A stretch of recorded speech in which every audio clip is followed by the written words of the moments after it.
প্রিয় ছাত্রছাত্রী, আচ্ছা তোমরা বলো তো, অকারক পদ কাকে বলে?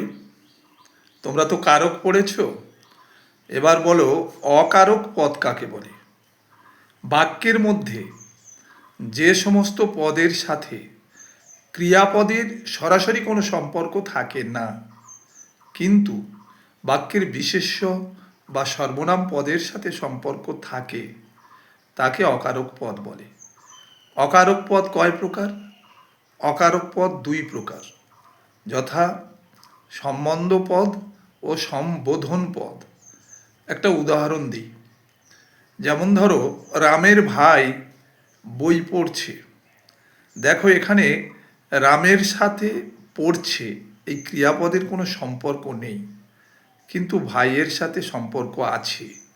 ভাই এখানে বিশেষ্য পদ, ওর সাথে সম্পর্ক আছে, তাই রামের হচ্ছে এখানে অকারক পদ।